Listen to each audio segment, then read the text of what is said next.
One.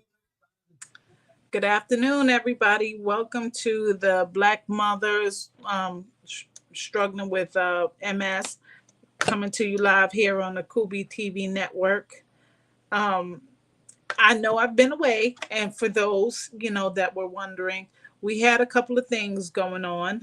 Um, some very close friend of mine, she passed this weekend before, and then I had a previous engagement that was set up for a wedding renewal. So I mean, with the good comes the bad, but the bad comes the good. I had a little more support at the wedding renewal, a lot more family that were willing to put up with the wheelchair and the tending to, if that's what you want to call it, helping me figure it out, changing hair, things like that. So I kind of, and also it was already paid for. So I kind of gravitated towards that. And also, um, my son that is coming up, his birthday is coming up. He is also my caregiver at this time. And I have to give him respect if I want respect. And he respectfully told me that during the time of his birthday, he did not want to go to a funeral. Um, Understanding, taking that into consideration. So we did the latter. Um, Again, let me apologize and let you guys know that when things happen in my life, since I have taken up the responsibility of being and doing this podcast, um, I would like everyone to know so that they can kind of have an understanding of what it is that I'm going through. It's not just because I didn't feel like doing it. Um, if you don't see me here when I'm scheduled, there had to be something going on. Um, the first weekend, it was a change in my schedule. Then the next weekend, it was, like I said, the previous engagement or the funeral. So again, I apologize. I think I was trying to give you guys a little bit more of a heads up, but it wasn't in the cards. There were so many different things going on and getting my kids together, getting myself together. It just wasn't in the cards. So again, I apologize. Well, now I have family member and friends that have expressed to me that they do watch the show, um, and they look forward to it. And I thank you guys. I thank everyone that I know, everyone that I don't know, um, because there's a lot going on with multiple sclerosis now. Um, Past weeks, I've seen a lot of different things. Let's say a lot of different information popping up, and it pops up on my phone, of course, with these smartphones. Whatever you say, they take that, they put it in their algorithm, and it pops up on your timeline. So it has come to my attention, which I kind of knew, that MS is moving more into the direction of um, the medications that you don't have to take every day, the medications that are not always um, taken with a needle. It's more of a pill, or if it is the IV, it's later. It's like once a month. Um, when I started medication for multiple sclerosis so many years ago, I took a needle every day. Not a small needle, because I remember Avonex and Copaxone. Um, they also had Tecfidera. Tecfidera has now, not Tecfidera, Copax 1, Avonex, and the Rebif. Those are three medicines that I have previously been on. Now, the Rebif was, I think, 3 times a week. Avonex was once a week. And the Copax one, I think that one was still once a day. Now, as you can imagine, um, young people, some of them, they are not wanting to take medications at all. So now you have to think of a young person taking medications through a needle, or having to do this needle, every day or 3 times a week. And I have to tell you, and I think I spoke some about this before one of my previous shows. um, I was to the point where, I had a lot of bruising with the medication. It made me ill. Um, and at that time, being younger, a little younger, you don't want to have to sit down and take medication, because you're always moving. You got to go here, you got to go here. Um, you don't want to miss this. And at sometimes, medications prevented me from doing what I like to do. So now, years pass, maybe about 8, 9 years, maybe 10. Um, we have come to the stages of where the multiple sclerosis medications have been turned into pill form. They've turned over into medications that, even if you have to take an IV, you don't have to take it once a week, once a month. Now we're doing like medications that you do every 6 months if it's an IV. But let's also take into considerations that some of these medications are stronger than what they used to be. And sometimes for some people, they're not, they're okay. Me personally, I used to take the Avonex, and the Avonex was not that bad. It did give me, it spiked my fever some and made me a little nauseous. But nowadays, I've taken medications. Actually, right now, the medication that I am on is none. Um, I've tried several medications, and they've all had situations where I did not like. They put me, either it made me feel worse than what my MS has ever made me feel. Um, I've had a medication where I've turned around and it's made me fall more. I've been a little, my how would they say, my equilibrium has been off. Um, and I just couldn't, like, my movement. Whereas, you take a step and you stand up straight, and all that stuff was compromised for me. So, I don't know, with multiple sclerosis, they have what you call placebos. They have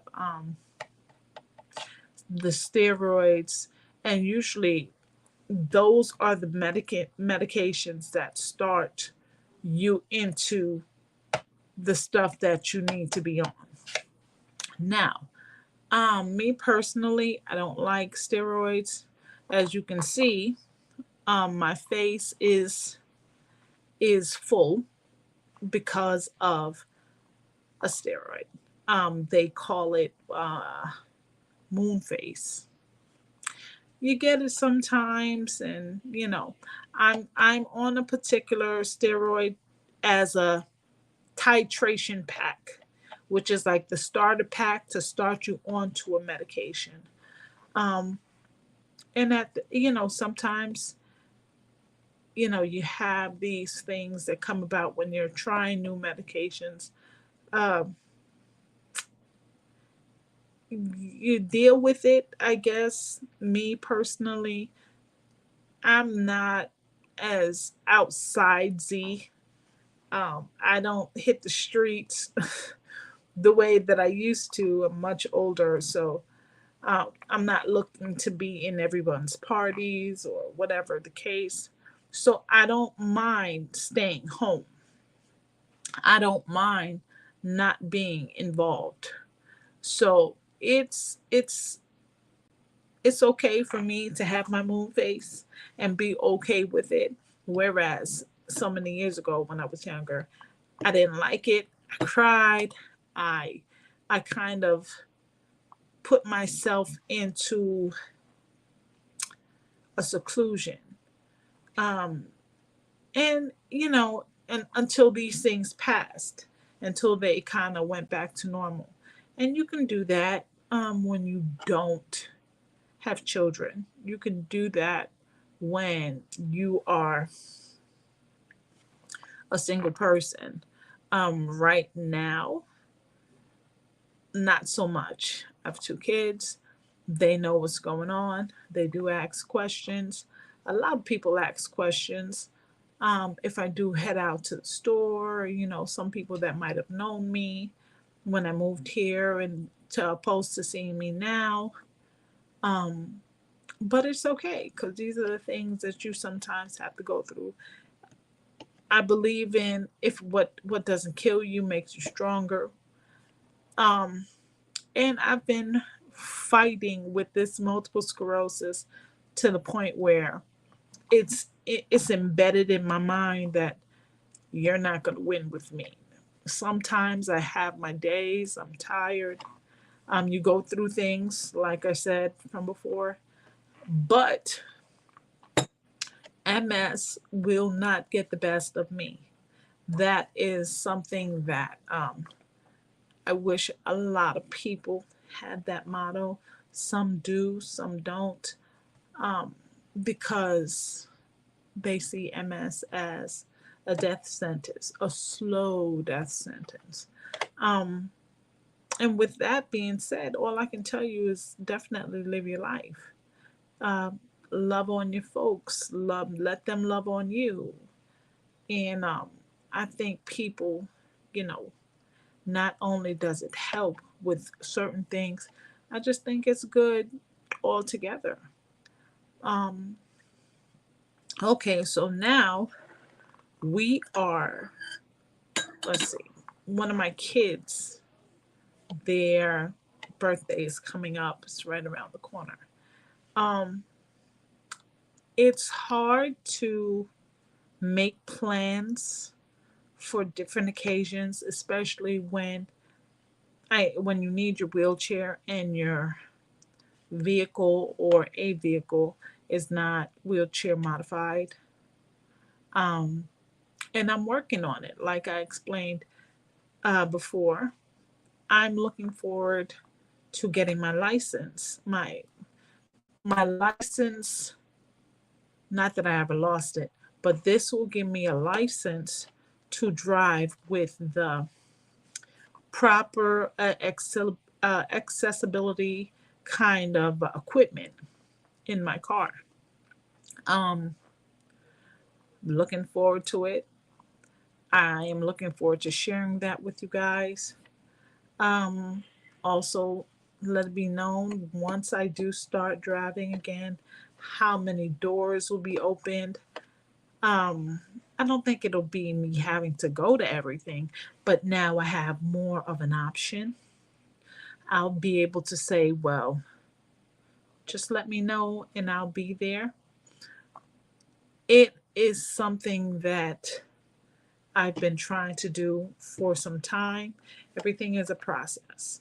Without process, you have no progress.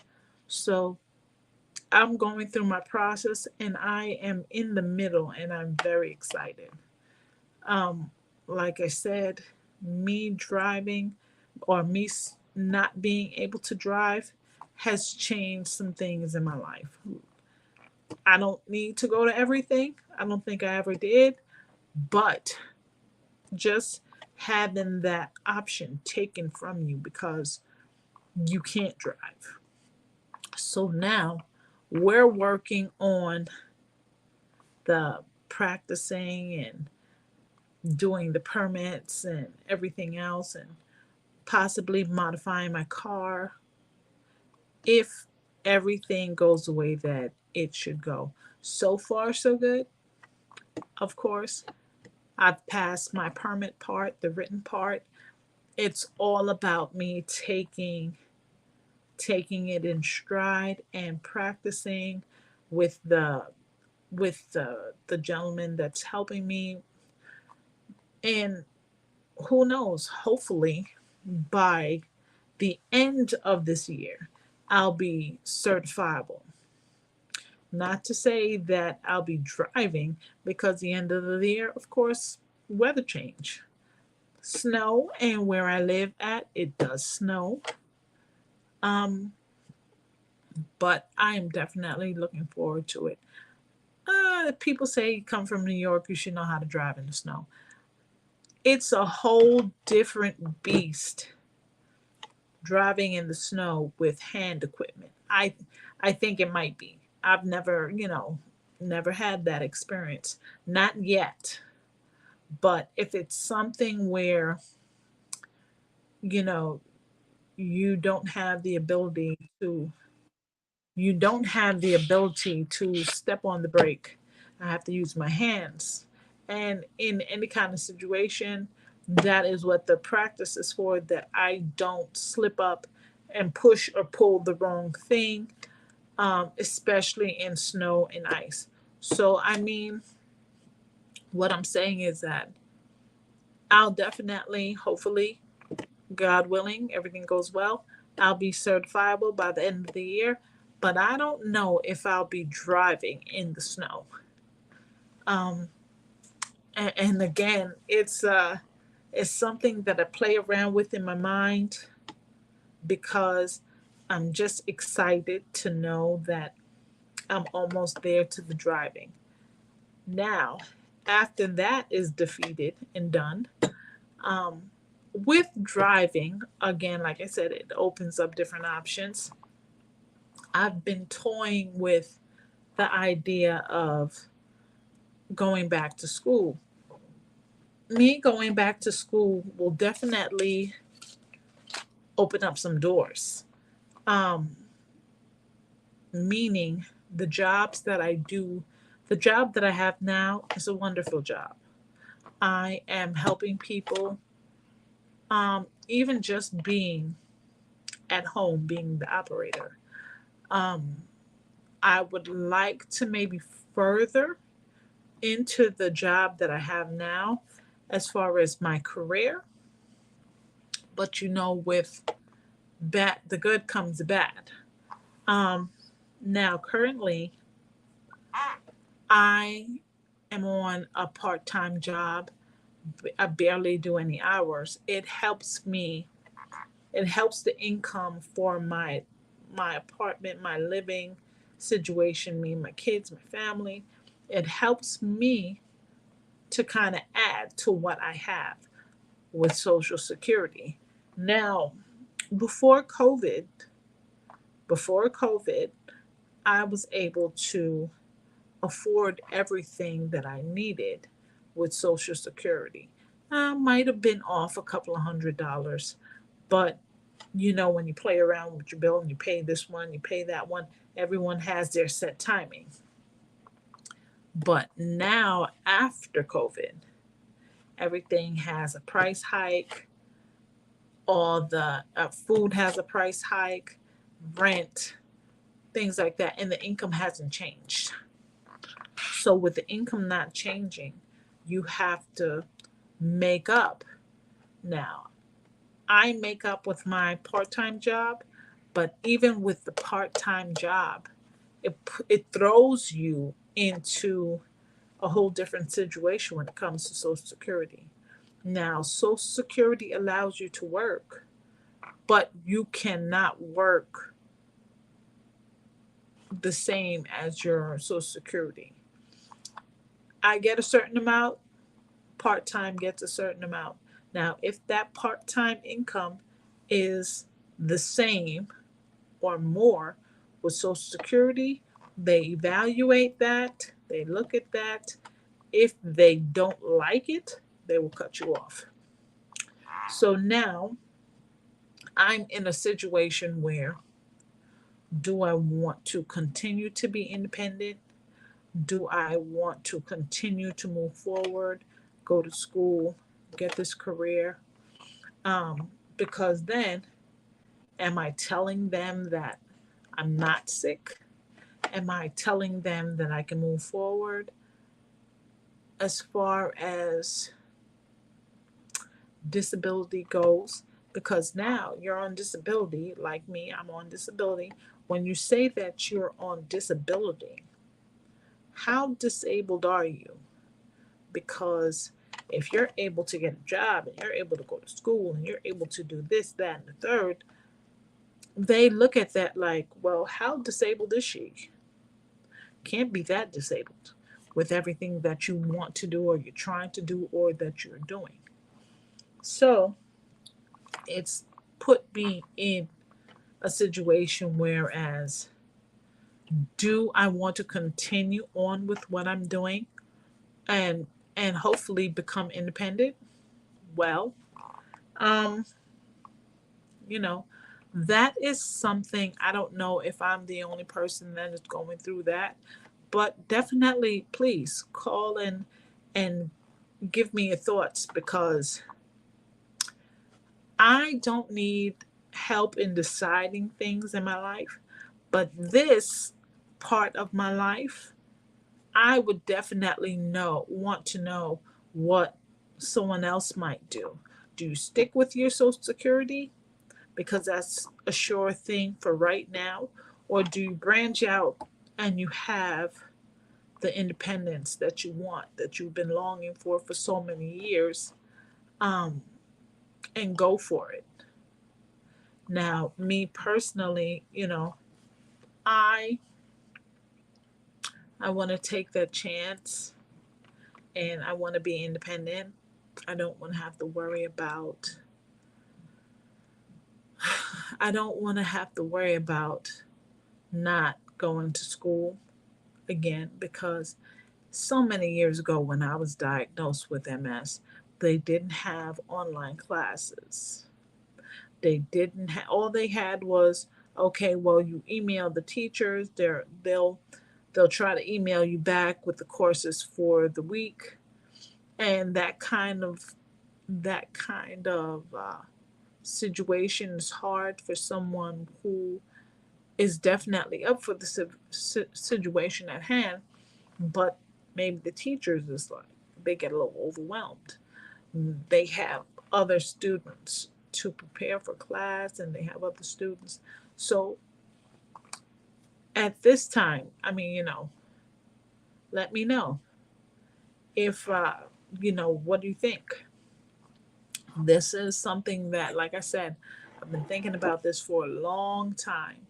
I've asked friends, I've asked family, and some people they think that, yeah, try it, and then they're like, the others are like, no, don't do that, because the Social Security, it helps you. It helps you with your medical assistance. It helps you with this, that, and the third. But I feel like if I get my career and everything started, oh, so late in life, I'm so behind. But if I get it started, then I'll be able to afford what it is that I need.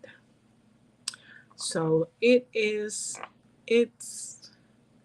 it's just the things that I think about with the Social Security.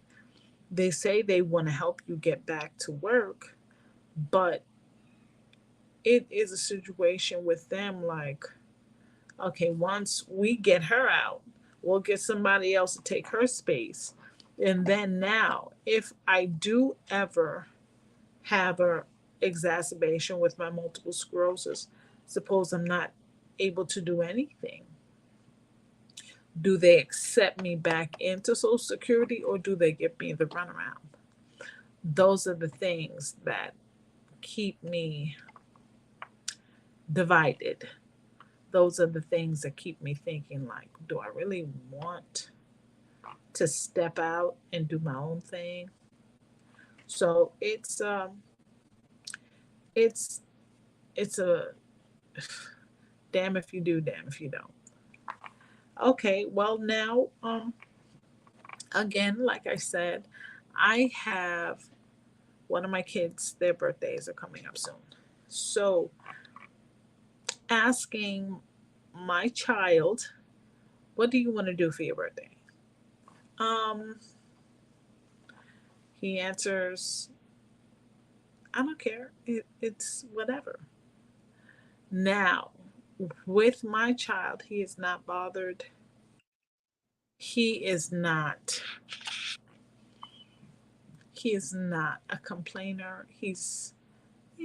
Both of my kids, I would say they're spoiled, but they're not spoiled to the point where they have to have what they want. Um, so he says to me, like, I'll be fine with anything. You don't have to make a fuss. You don't, you know.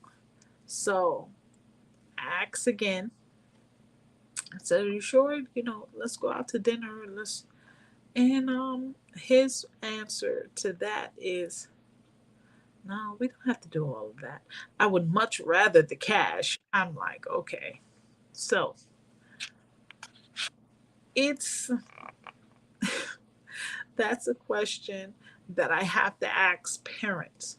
Do you think it's okay to give your kids cash, as far as just giving them the cash and not being so worried? Or you one of those parents that wants to have the cake and pictures and everything else, to make a big deal? Because I feel like I'm gravitating towards more of the big deal. I want to have him have his family and his friends over. I want him to be recognized as that day being his day. I want him to want gifts. Maybe I'm the only person that um, wants to have something just to have it. I'm so used to throwing parties. Um, but he is just unbothered. So again, I'm here with the mind thinking of the things that I can do for him. Should I surprise him? Is he gonna like the surprise? I mean, I've gotten him his first gift. Um, I call it a big boy watch. Instead of him having the straps with the jelly straps or whatever whatever it's called. I got him a watch, a nautical watch.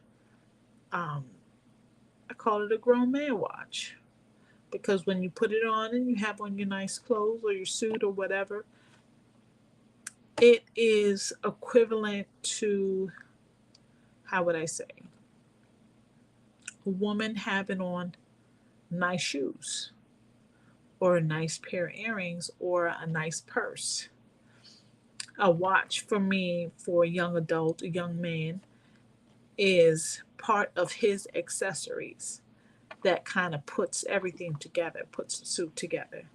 So he has gotten his first gift from me. Now, everyone else, I don't know what he expects, um, but if any family members or friends see this podcast, just know he is not bothered. You can send him cash in a nice card, or gift card or something. I children, I don't know, this age, the kids, because I know when I was younger, I much rather had a party with my cousins and my family and good food, you know, things like that. That meant more to me. To have a nice cake. But these kids, they're like, just give me the cash. So that's understandable. Okay, so now we've talked about the MS, we've talked about the kids, so we've talked about some things with me. I have been on the lookout, like I said, with some resources. I don't know how many people are looking to go back to school or are looking to have something in their life as far as what a grant could get you. Um, I have been lucky enough to stumble upon some things that I don't know if they go from state to state, but I would encourage people to inquire. I have come across a, a grant or loan that you can get to invest in your home. Some people, if they fit the criteria of having smart homes or needing computers or needing things in their bathroom, things that talk, for them, or things that will talk to someone else for them. Um, I have come across, it's called PATF, Pennsylvania Auxiliary for Technology, Assistance for a Technology. Um, if you Google it, PATF, they'll let you know from what time to what time within the year that you can apply for said grants or loans through them. I have also come across the Pure Life tea that helps you with grants. Um, some use grants to get the things that they need for themselves to keep their accessibility accessible. Some people need wheelchairs that are not always available with that are not compatible or available when you have Medicaid, Medicare, or whatever the case. They usually want you to pay out of pocket. So, with some of these things, the one or two things that I've just said, the PATF and um, the Pure Leaf grant, there are some other grants, but I don't know if they're associated with helping helping in the home, helping you better, helping you live better.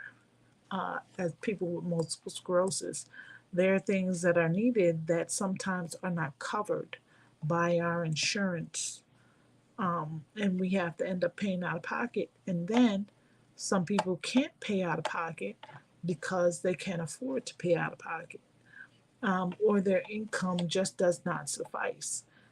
This all rolls back again to the Social Security. Um, if you're a young person and you depend on that, and you really, excuse me, there are some people, young people, that haven't really started off in life yet. Then they find out that they have this disease, and you can spiral into, some people like to call it depression. And that's what it is for some people. Some people spiral and try to overdo, and when they're going, and then they make their MS a little worse because they're stressing. And because remember, multiple sclerosis is something that deals with your immune system. If your immune system becomes compromised in any which way, meaning whether it be the way you eat, the way you think, how you live, the stress you put on your body, these things interfere. I think all of them interfere with your immune system. It's what allows you to feel at your best. And once that is compromised with different things, it's hard to move forward. But yeah, like I said, young people, they get on to this disability, they're kind of thrown into disability. And like I said, I had a lot of family and friends that helped me. Um, some people don't have that support system. Some people don't know what to do. So, your best bet, and I can only talk from my personal experience, allow people to help you. When you go to the doctor, again, don't be afraid to ask questions because every medical institution, every doctor you go to, they ask the same questions. How do you feel you're doing? Do you feel safe in your home? Things like that. So you ask your questions. Do I have a social worker? Would I be able to meet with her? What can I do? What kind of medications? You have to ask these questions to advocate for yourself. When I was so young, I had my mother.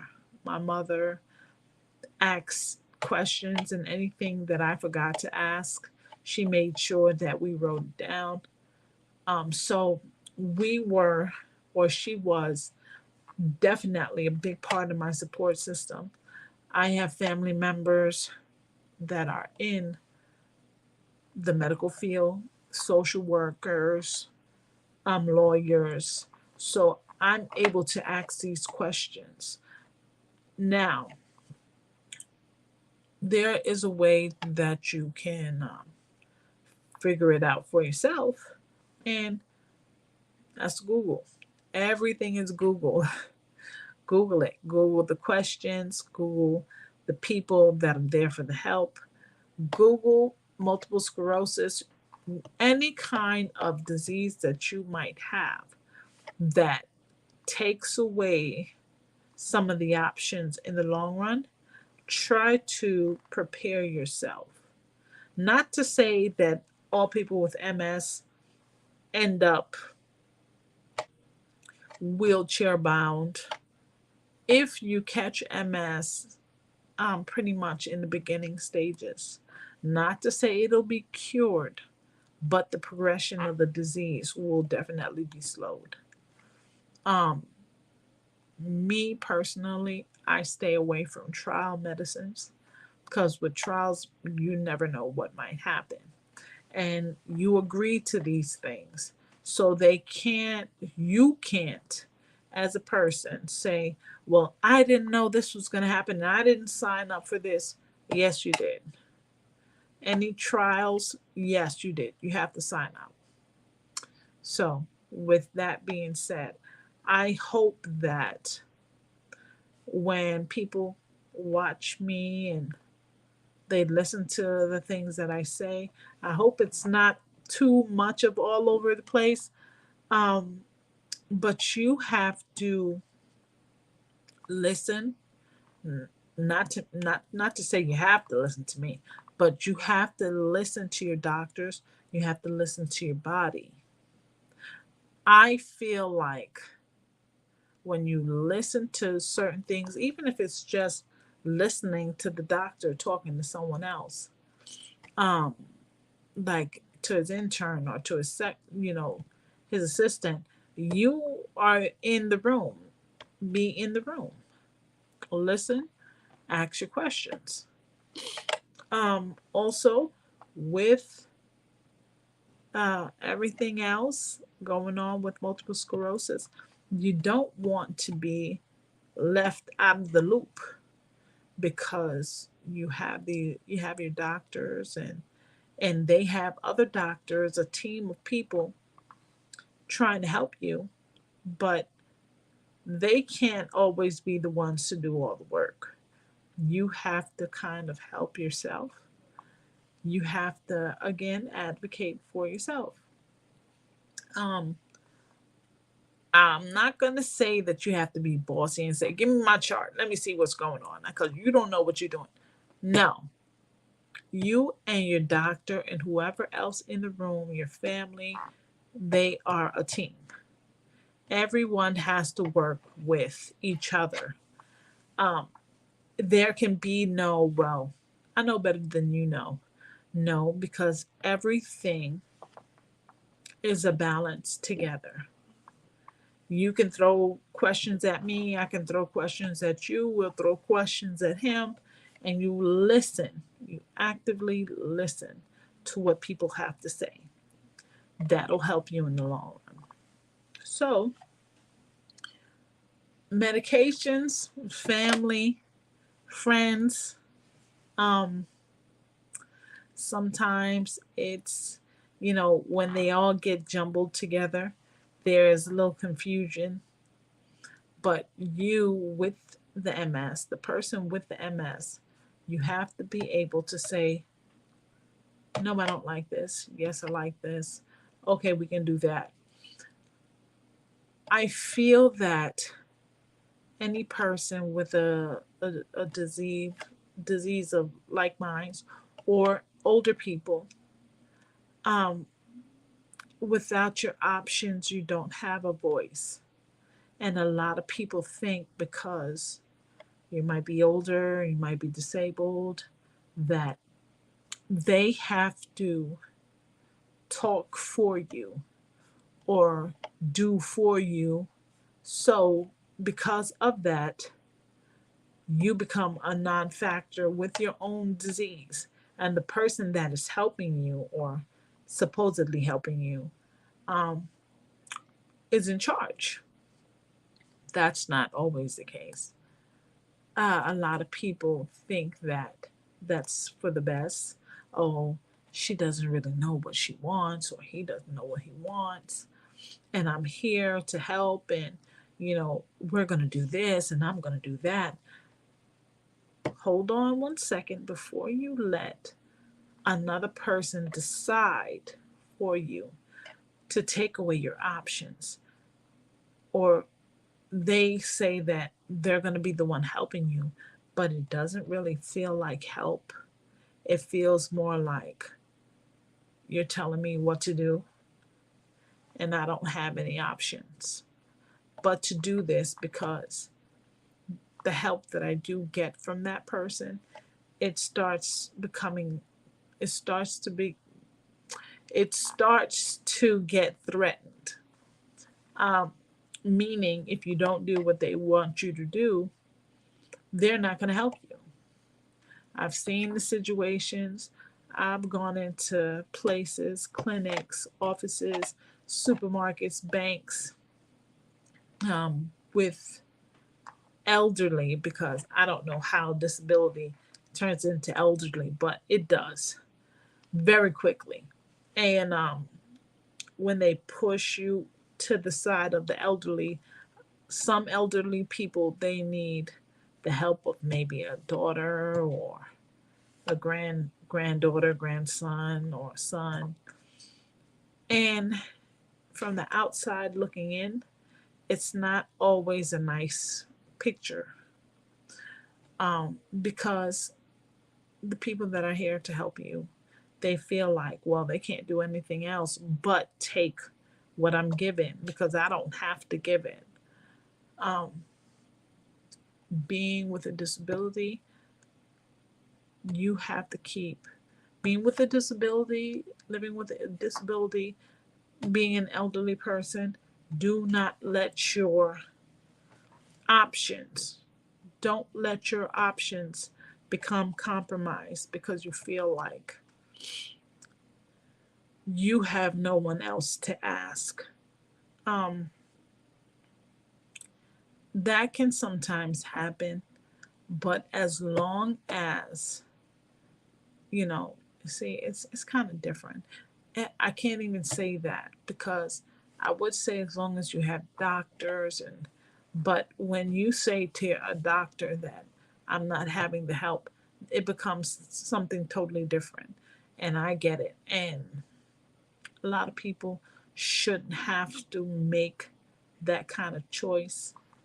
Um, so I will say, if you have someone that is helping you, maybe they're just helping you get your groceries and your medication, talk to them.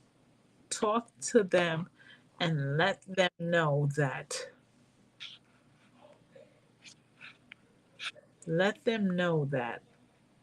you have options.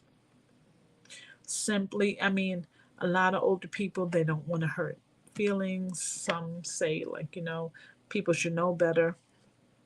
Let them know up front you have options. I have options to take cab service. I have options to ask my social worker to um get me a car service. I can take a Lyft. I can take an Uber. Nowadays the Lyft and the Uber, they have accommodations for people with disabilities. They'll send you a minivan or a truck where you can put said wheelchair or whatever the case. And sometimes it works out like that, sometimes it doesn't. um, but I know for me, if I have to get into a car and I have to bring everything with me, you know I usually have to opt for a larger car, or I can take my bus. The bus, I don't have to get out the wheelchair. It takes the whole wheelchair on a lift, puts it in the bus. So just make sure that you have your options and you know exactly what the person is trying to configure with you. You got to talk to them. You have to be open and honest. You have to be transparent. You have to let them know, like, listen, I don't. That's not me. I don't like it. And if they are the person that pretty much helps you with everything, like me, if I have someone helping me with everything, like my son, he knows everything that he needs to know about me. But sometimes, other people, they take advantage. So at the end of the day, ask questions, let them know, well, listen, I don't do this, I do this, I like this, I don't like this. Because you want to avoid the situation of being taken advantage of as a person with disabilities or a person, an elderly person. So, oh, excuse me, one moment.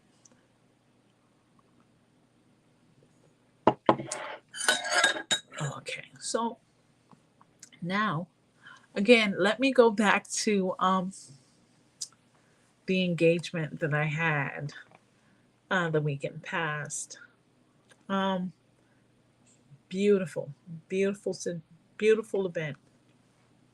I love seeing my family and my friends, um, or my family, I should say. And my mind just kept going back to the funeral, the whole, the whole weekend, because I was sad that I wasn't able to make it. Like I said, I couldn't ask my son to want to push me around in a wheelchair all day, knowing that his birthday was coming. And he asked me, he said to me, Mommy, I can't do it. I'm not going to be able to do that because, like I said, the person that passed was very close to me. And it's a situation where I know a lot of people with disability have been in. Maybe they don't have the ride or the car, the equipment, the bus, and that certainly was my situation, because I would have had to ask someone to take me where I needed or where I wanted to go and then bring me back to the event. so that, and that's the people that were around me, my family that was there with me that day, they were prepared for a wedding. They weren't prepared to take me to a funeral or take me to a wake. That's kind of hard to ask someone to do when they are in a completely different mindset. Um, but I did enjoy my event. Again, I got to see a lot of family that I haven't seen in a long time. It was beautiful. Everyone looked beautiful. My kids, my aunts, my uncle, you know, all my cousins. Everyone looked so good. Um, and I did get a question, one or two questions, like, "Oh my goodness, I didn't know that this you're in the wheelchair all the time now." Yeah, most of the time. So again, I know I've said it before. A lot of people, um, if they haven't seen you in a while, and this is what the situation is, um, it doesn't even have to be a wheelchair. Just that people change. Maybe they're walking with a cane. Maybe they can't see out of one eye. It doesn't matter. Um, I know a lot of people with diseases, when they get questions and the assumptions, they become aggravated. It becomes a situation where it's none of their business about what you know, but you have family and friends that are generally in humbly concerned, and it's out of innocence where they say, "Well, I didn't know that that's what was going on with you," and so how does it work? Because some people still don't know how MS works. Um, MS, once the multiple sclerosis becomes a little more aggressive, you tend to lose some things. It could be your cognitive skills. It could be some mobility skills.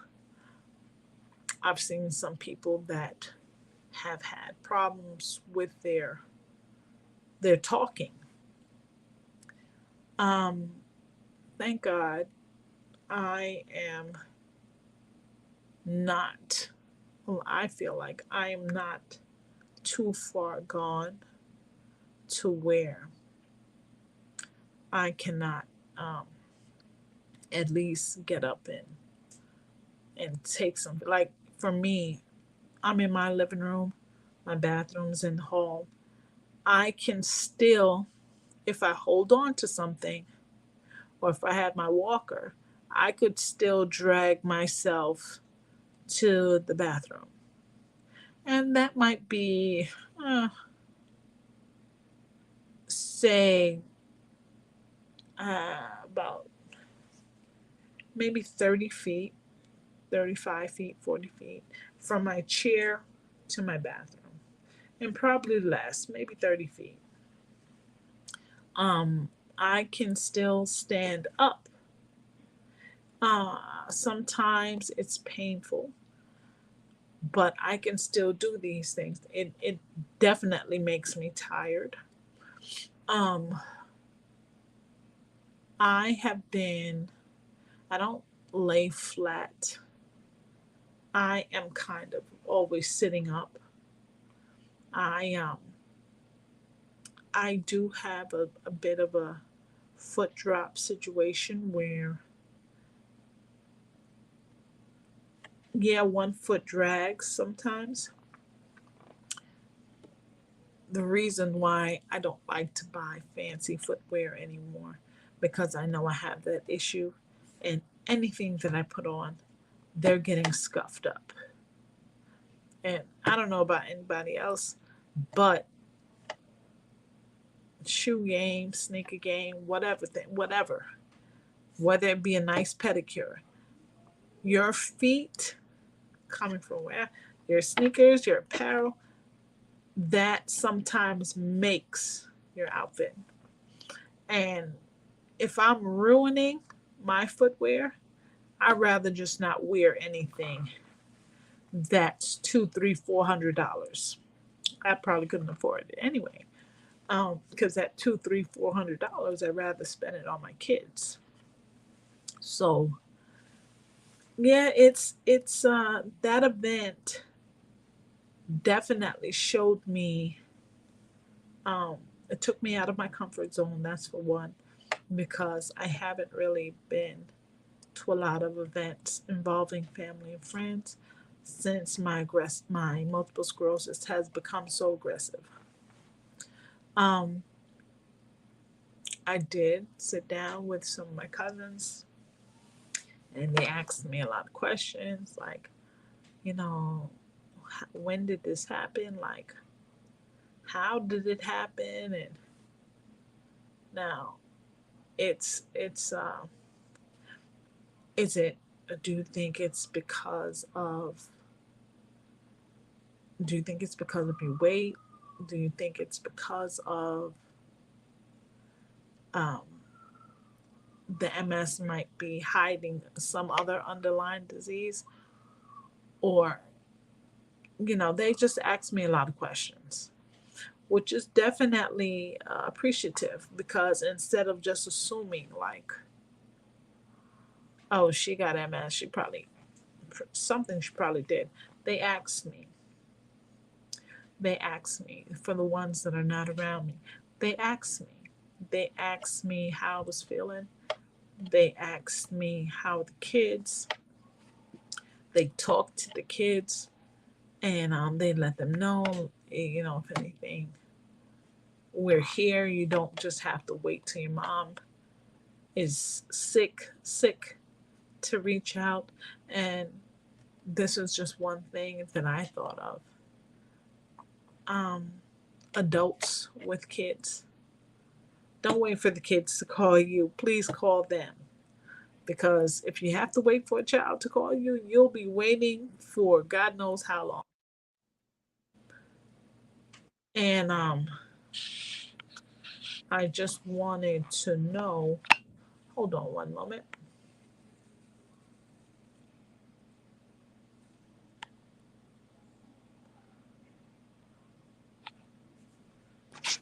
Okay. Oh,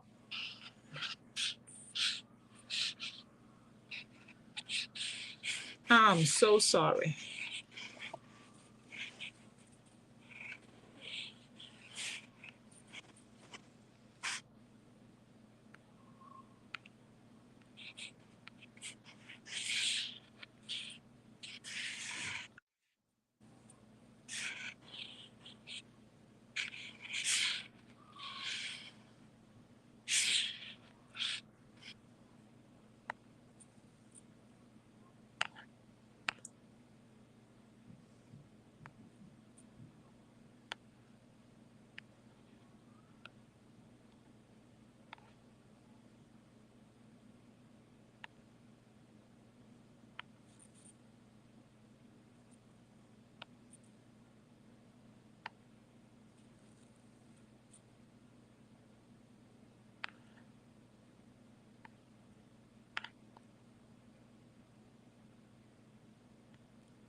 What did I do? Sorry about that. Oh my goodness.